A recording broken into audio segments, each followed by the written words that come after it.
급식소 덕트 설계 5분 특강 두 번째 시간이 됐습니다. 두 번째 이제 말씀드리고 싶은 설계 핵심은 두 번째는 후드 배치라고 하는 개념입니다.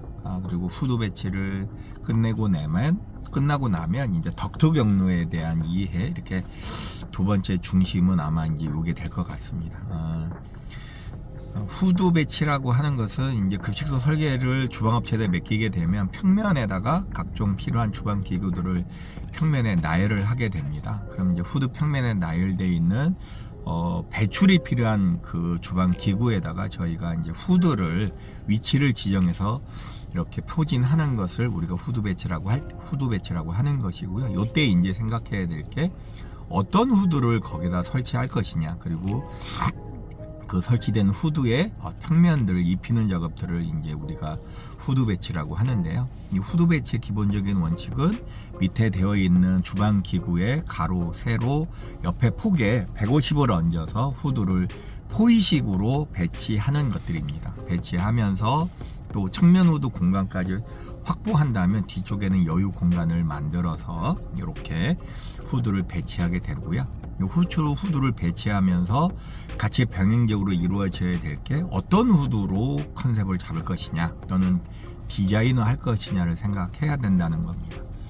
지금 시중에 있는 거는 그냥 사각 박스로 하는 박스형 후드도 있고요, 일면 경사식 후드도 있고 사면 경사식 후드도 있고 또 측면을 결합하는 복합 후드 형태도 있고, 이렇게 후드에 대한 근접성을 활용해서 후드 그 평면에 후드를 배치하게 됩니다. 이거를 우리가 후드 배치라고 하고요.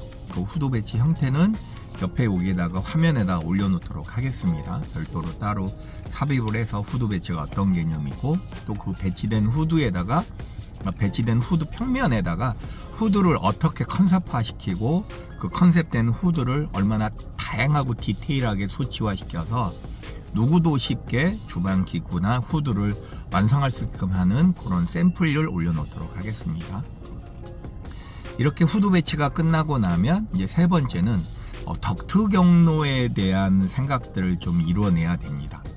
후드가 다 포진이 돼 있으면 그림일 뿐이지만 후드에서 설치되어 있는 주방구에서 배출되고 있는 어떤 기름의 형태에 따라서 그 후드들을 기름 라인, 즉 기름이 배출되는 것을 하나의 덕트통으로 연결하고 그 하나의 배기팬을 이용해서 밖으로 빼는 형태들로 하는 것을 덕트 경로라고 하는데, 이제 덕트 경로를 하게 됩니다.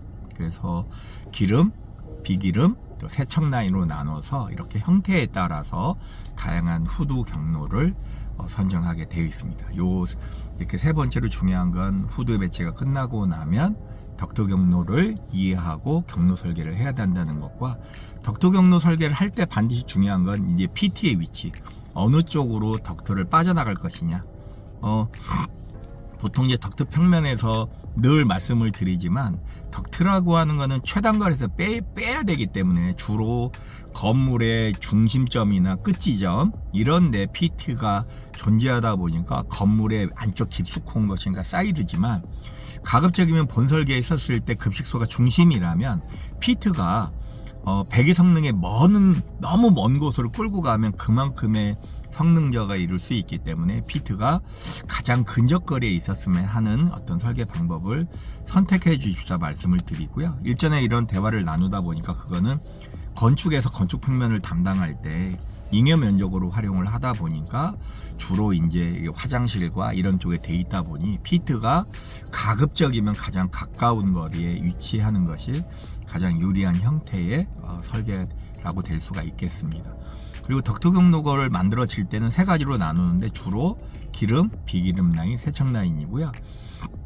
기름 라인이라고 하는 곳 주로 부침기, 튀김솥, 그 다음에 높은 렌지대 이쪽에 있는 것이 조리 흉으로서 위험 인자들을 많이 내포하고 있기 때문에 주로 기름 라인을 중심으로 일단 제일 먼저 덕트 경로를 포진시키고, 그 다음에 그 덕트 경로의 사이드로 이제 비기름 라인을 선정해서 라인을 뽑도록 하고요. 보통 기름 라인이 정중앙으로 나누다가 보면 기름 라인이 양쪽으로 쪼개집니다. 그 다음에 세척 라인은 외부 사이드에 있기 때문에 단독으로 움직일 수가 있고요. 그래서 주로 어떤 형태적으로 보면 기름 라인 하나, 그 다음에 비기름 라인 2개, 세척 라인 하나 이렇게 해서 토탈 4개 라인으로 이상적으로 나눠지게 되고요. 이렇게 나누는 것은 너무 하나로 통합하다 보면 많은 높은 천장부가 필요한 이런 설계적 단점을 가지고 있기 때문에 경로를 4개로 나누면 충분한 덕트 천정 높이에서의 경로가 확보가 될 수가 있습니다. 그래서 저희들은 덕트 경로를 3회로에서 4회로로 설계를 하고 있습니다. 이렇게 해서 두 번째 시간을 마무리하도록 하겠습니다. 감사합니다.